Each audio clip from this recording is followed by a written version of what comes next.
దుఃఖం ఉన్న చోట దుఃఖముఖులై ఉంటాం కదా. ఇక్కడ దేవుడు ఉన్నాడు, దేవుని సన్నిధి కాబట్టి నిత్య సంతోషం ఉంటుంది, నిత్య సుఖములు ఉంటాయి. కాబట్టి మనం కూడా సంతోషంగా ఉండాలి. దేవునికి స్తోత్రం. ఎవరు మిమ్మల్ని నవ్వమనక్కర్లేదు, ఎవరు మిమ్మల్ని నవ్వమని చెప్పక్కర్లేదు. సంతోషం ఎప్పుడు వస్తుంది, ఎలాగొస్తుంది అని అంటే చెప్తున్నాను, జ్ఞాపకం ఉంచుకోండి. ప్రతి వారం కూడా ఎప్పుడు మీరు ప్రభు సన్నిధిలోకి వెళ్ళినా, ప్రభు పాదాల చెంత ప్రార్థించడానికి మోకరించినా గుర్తుపెట్టుకోండి, ఎప్పుడు దేవుని సన్నిధిలో ఉన్న సంతోషం నీలోనికి వస్తుంది అని అంటే నీవు దేవుడు చేసినటువంటి కార్యాలను జ్ఞాపకం చేస్తావు. దేవుడు నీ కొరకు చేసినటువంటి కార్యాలను నువ్వు జ్ఞాపకం చేసుకున్నప్పుడు నీకెవ్వరు చెప్పకుండానే నీ హృదయంలోకి ఏమొస్తుందండి? సంతోషం ఉప్పొంగుతుంది.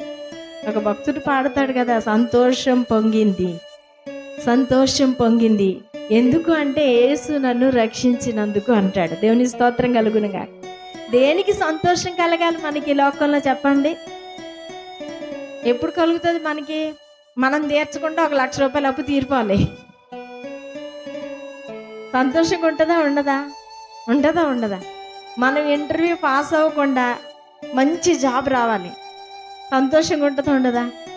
ఏవైనా ఇలాంటి కార్యాలు జరిగితే మనకి సంతోషం వస్తుంది. కానీ ప్రభు ఏం చెప్తున్నాడంటే, ఆ భక్తుడు కూడా ఏం చెప్తున్నాడంటే, యేసు నన్ను రక్షించాడు గనక సంతోషం పొంగింది నాకు అంటున్నాడు.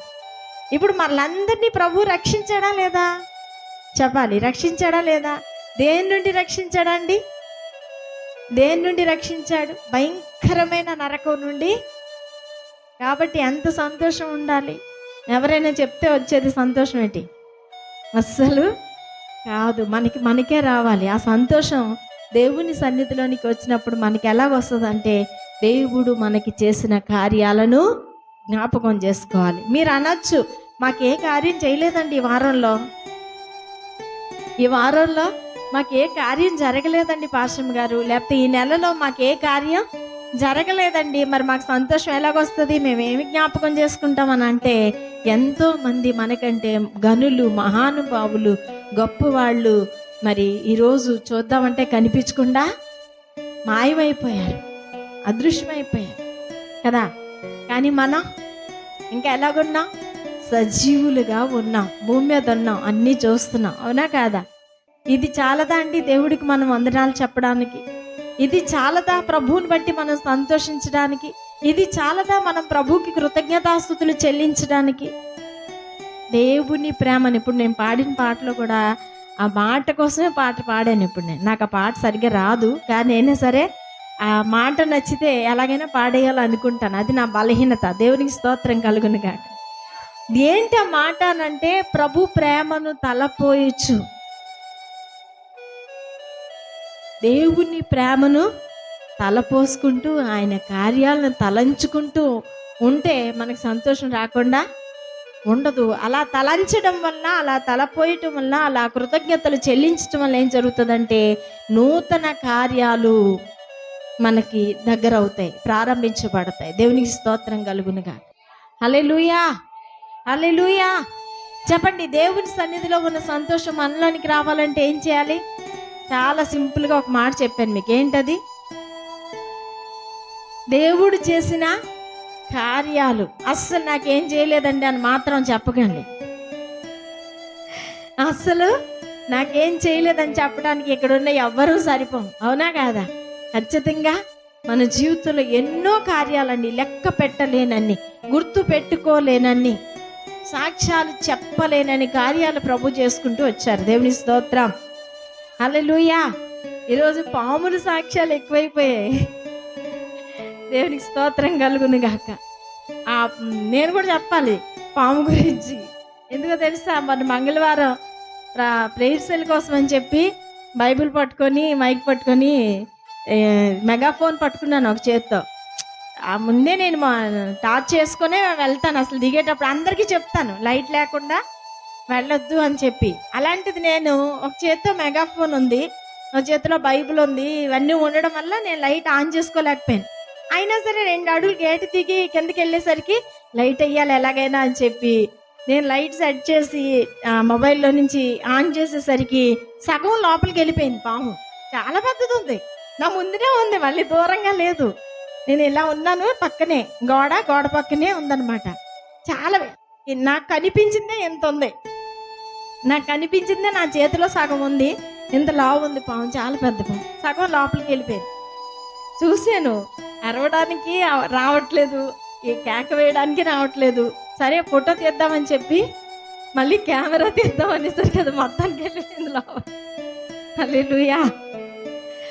కెమెరా తీద్దాం, మొబైల్ ఎంత పాము లోపల వెళ్ళిపోయింది కాబట్టి నాకు భయం లేదు. దేవునికి స్తోత్రం కలుగును కాక.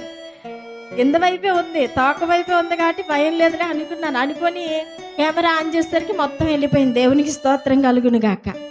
నేను అప్పుడు లైట్ వేసుకున్నాను కాబట్టి చూశాను. నేను లైట్ వేద్దామని ఆగడంలోనే దానికి సడి ఆ చప్పుడు విని జారుకుందనమాట. అంటే చాలాసార్లు బైబిల్లో చెప్తుంది కదా, లాస్ట్ వీక్ ప్రేయర్ సెల్లో మెసేజ్ అని చెప్పి. నిజంగానేనండి, మనకు తెలిసి కొన్నే, మనకు కనిపించేవి కొన్ని మేలులే మనం చూస్తాం, కానీ మన కంటికి కనపడనివి, చెవులకు వినపడనివి, మన హృదయం అందుకోలేనివి, మన హృదయం అసలు గోచరము కాని, మన హృదయానికి అందనివి ఎన్నో కార్యాలండి. దేవునికి స్తోత్రం కలుగును గాక. ఎన్నో కార్యాలు ప్రభు చేస్తూ వస్తున్నారు. మనకు అన్నీ తెలీదు, అన్నీ మనకు కనిపించవు. ఇలా పామును మనం చూసాం కాబట్టి ఈరోజు అందరు సాక్ష్యం చెప్పారు. మనం చూడకుండా మన పక్క నుండి ఎన్ని రోజులు ఎన్ని పాములు వెళ్ళి ఉంటాయో, అవునా కాదా అండి? అవి మనం గమనించుకో. అలాంటి కార్యాలు ప్రభు మనకి ఎన్నో చేస్తున్నాడు కనుక వాటిని మనం జ్ఞాపకం చేసుకుంటే ఆటోమేటిక్గా మన హృదయం అంతా కృతజ్ఞత నిండిన హృదయంగా మారిపోద్ది, సంతోషం కలిగిన మనసుగా మారిపోద్ది అన్నమాట. దేవునికి స్తోత్రం కలుగును గాక. హల్లెలూయా, హల్లెలూయా. మనం ఒక మాటను చూద్దాం. నేను ఎక్కువసేపు చెప్పిన 5 నిమిషాలు మాట్లాడిన తర్వాత మనం మిగిలిన కార్యక్రమాలు ఉన్నాయి. ఈరోజు ప్రభు బల్ల కార్యక్రమం కూడా ఉంది కాబట్టి అది కూడా ఒక 10-15 నిమిషాల్లో మనం ముగించుకుని వెళ్ళొచ్చు. చాలా 12కే క్లోజ్ చేయాలనుకున్నాం, కానీ అందరూ ఆలస్యంగా వచ్చారు. మ్యాక్సిమం చాలామంది లేట్గా వచ్చారు కాబట్టి తప్పదు. దేవునికి స్తోత్రం కలుగును గాక. ఒకసారి యోహాను సువార్త చూద్దాం. 6వ అధ్యాయంలో నుండి 27వ వచనం చదువుదాం.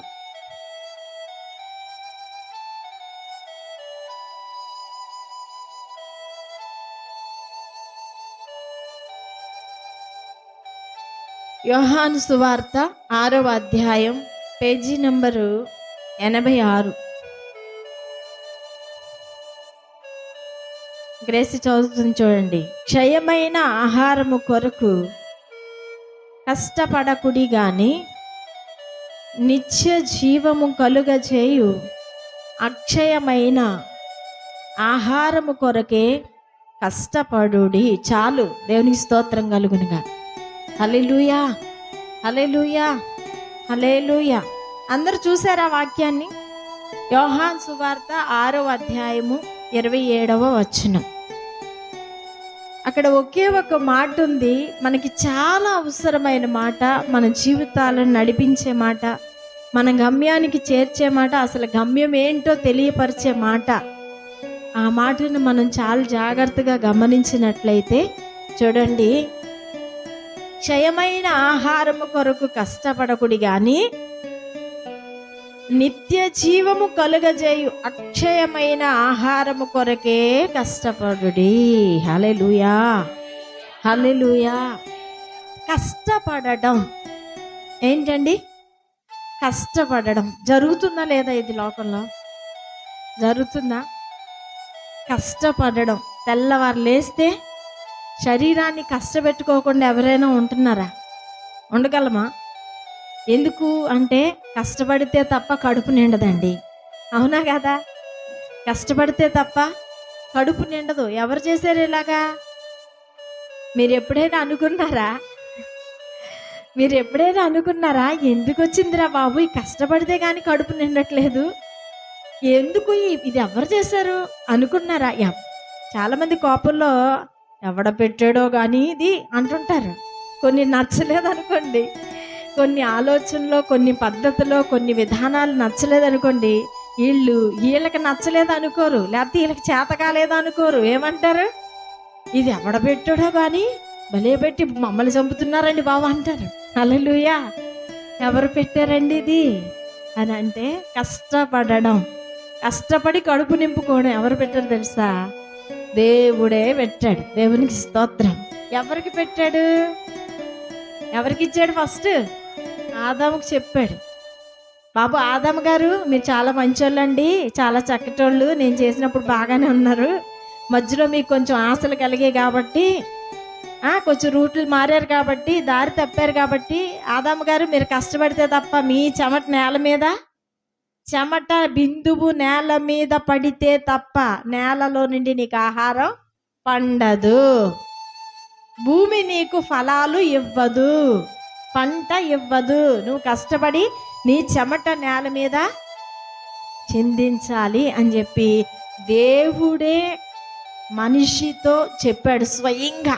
దేవునికి స్తోత్రం కలుగునుగా. మనుషులు చెప్పిన మాటలైతే గంటకు ఒకసారి మారిపోతాయి.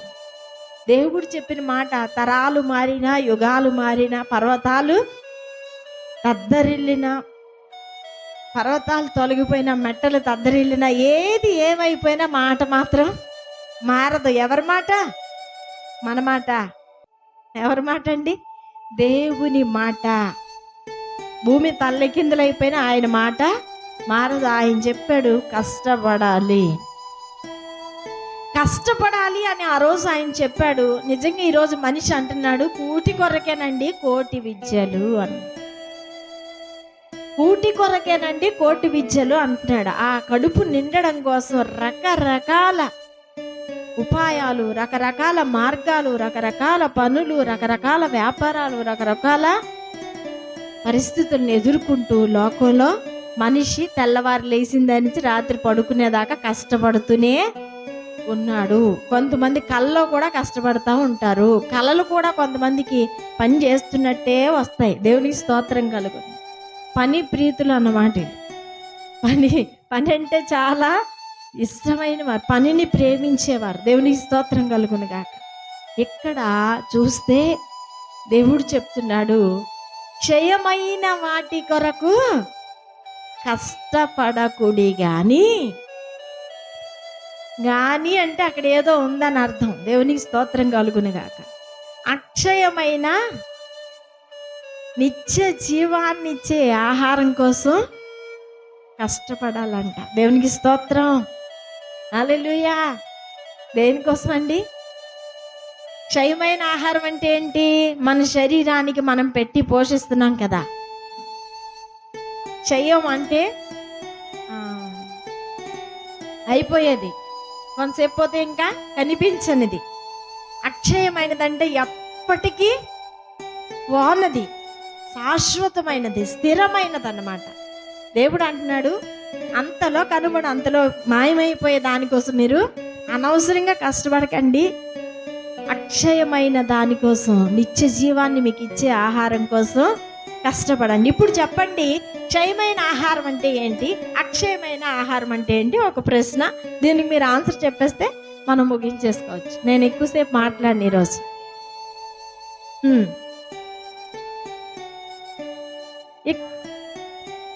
కరెక్ట్గానే చెప్పింది పార్మిళ. దేవుని స్తోత్రం కలుగును గాక. ఆహారాలు రెండు రకాలు. ఒకటి శారీరక ఆహారం, రెండు ఆత్మీయ ఆహారం. శారీరక ఆహారం అనగా మన శరీరానికి తీసుకుంటున్నటువంటి అన్నం, కూర, చారు, నీళ్ళు, పాలు, రకరకాల పౌష్టిక ఆహారం అంతా కూడా ఎక్కడికి వెళ్తుంది అంటే ఆత్మకి దానికి సంబంధం లేదు. హల్లెలూయా. నువ్వు బాదం పప్పులు తిన్నా, జీడిపప్పులు తిన్నా, ఇంకే పప్పులు తిన్నా, ఏం చేసినా సరే దానికి ఆత్మకి రవ్వంత సంబంధం కూడా లేదు. దేవుని స్తోత్రం కలుగును గాక. నీకు నీ ఆత్మకి సంబంధించింది ఏంటి అని అంటే దేవుని వాక్యం అనే ఆహారము. దేవుని వాక్యం అనే ఆహారం. ఆనాటి భక్తులు ఎలా ఉండేవారంటే దేవుని వాక్యం అనే ఆహారం తినడానికి శరీరానికి 3 రోజులు 4 రోజులు అన్నం పెట్టకుండా కూర్చుని వింటా ఉండేవాళ్ళండి. దేవునికి స్తోత్రం. ఈరోజు ఎవరైనా అలా ఉండమంటే ఉంటారా? చెప్పండి. మీటింగులు పెట్టారంటే భోజనాలు పెట్టాలి. కదండి. ఆ రోజు యేసుప్రభు మీటింగ్ అని కొండ మీదకి వెళ్తుంటే ఆయన వెనకాల ఇసుక వస్తే ఇసుక రాలేనంత జనం పరుగులు ఎత్తేవాళ్ళు. ఆయన 3 రోజులు ఏకధాటిగా మాట్లాడితే 3 రోజులు అలా కూర్చుని వింటానే ఉండేవాళ్ళంట. దేవునికి స్తోత్రం కలుగును గాక. కొంతమంది మూటలు కట్టి పట్టుకెళ్ళేవాళ్ళు ఇంటి దగ్గర నుండి. ఎన్ని రోజులకు పట్టుకెళ్ళగలరు? ఒక పూటకి పట్టుకెళ్ళగలరు, అంతేనా? రెండో పూటకి పాచిపోద్ది. అలా 3 రోజులు 4 రోజులు ఆయన ఎన్ని రోజులు ప్రసంగం చేస్తే అన్ని రోజులు ఉండిపోయేవారటండి. దేవునికి స్తోత్రం కలుగును గాక. ఇప్పుడు ఏం చేస్తున్నారు వాళ్ళు? ఈ వాక్యమే కదా చేస్తున్నారు వాళ్ళు. క్షయమైన ఆహారాన్ని మర్చిపోయి అక్షయమైన ఆహారం సంపాదించుకోవటానికి సభలో కూర్చుంటున్నారు. దేవుని మాటలను అలు పెరగక వింటున్నారు. ఎప్పుడు ముగిస్తారు అనుకుంటాం మనం, అవునా కదా? వాళ్ళు 3 రోజులు ఆత్మవశులైపోయి దేవుని మాటలు వెంటే 3 రోజులు మీటింగ్లు అయిపోయిన తర్వాత వాక్యం చెప్పిన తర్వాత యేసు ప్రభు వారికి ఒక ఆలోచన వచ్చింది. ఏమనంటే, ఇప్పుడు వీళ్ళు ఇలాగ ఇంటికి వెళ్తే మధ్యదారులు ఎక్కడైనా, ఇప్పుడు మీటింగ్లో ఉన్నంత వరకు ఓకే, దేవుని వాక్యం వింటున్నారు కాబట్టి సరిపోయింది. ఇప్పుడు వీళ్ళు నడిచే దూరాలు అప్పుడులాగా కూర్చుంటే ఆటో, నిల్చుంటే ఆటోలు లేవు కదా. కాబట్టి దూరాలు నడిచి వెళ్ళాలి. వెళ్ళే దారిలో ఎవరైనా కళ్ళు తిరిగి పడిపోతారేమో అని యేసుప్రభువే స్వయంగా చెప్పారండి. దేవుని స్తోత్రం కలుగును గాక. ఈరోజు మన కోసం చెప్పే అవకాశం ఉందా? ప్రభు చెప్తున్నాడు. అలాగా చెప్పడానికి మనం ఎప్పుడైనా ఒక 3 రోజులు 4 రోజులు తినకుండా తాగకుండా తన్మయత్వంతో నిండిపోయి అలా ఉండిపోయామా? నాకు అనిపిస్తుంది ఈ మధ్య ఒక 3 రోజులు కానీ 7 రోజులు కానీ తలుపులు తీయకుండా అలా లోపల ఉండిపోవాలని. మీ అందరు ప్రార్థన చేయండి. దేవుని చిత్తమైతే ఈ మధ్య కాలంలో అలాగా నియమించుకోవాలనుకుంటున్నాను. దేవుని స్తోత్రం కలుగును గాక. ఒక స్నానానికి మాత్రమే వెళ్ళి వచ్చేటట్టు ఇక 3 రోజులు కంప్లీట్గా పగలు రాత్రి మందిరంలోనే ఉండిపోవాలని ఆశగా ఉంది. మీ అందరి కొరకు ఇంకా ఎక్కువగా ప్రార్థన చేయాలి అని. దేవునికి స్తోత్రం కలుగును గాక. హల్లెలూయా. అలాంటి ప్రార్థన ప్రభు విన్నాడు కనుక వాళ్ళకి ఆలాపన ఏంటో తెలుసుకుని వాళ్ళకి ఆహారాన్ని మరలా ప్రభువే అక్షయమైన ఆహారం కొరకు వాళ్ళు వేచి ఉన్నప్పుడు ప్రభు ఏం చేశాడు? క్షయమైన ఆహారాన్ని కూడా ఆయన ఇచ్చాడు. అద్భుతం చేసి చూపించి మరి ఇచ్చాడు. దేవునికి స్తోత్రం కలుగును గాక. హల్లెలూయా, హల్లెలూయా.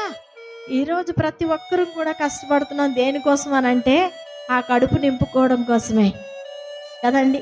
ఆ కడుపు నింపుకోవడం కోసమే ఏ పనైనా చేస్తున్నాం, ఎంతైనా కష్టపడుతున్నాం, ఎలాగోలా జీవించాలని ఆశపడుతున్నాం.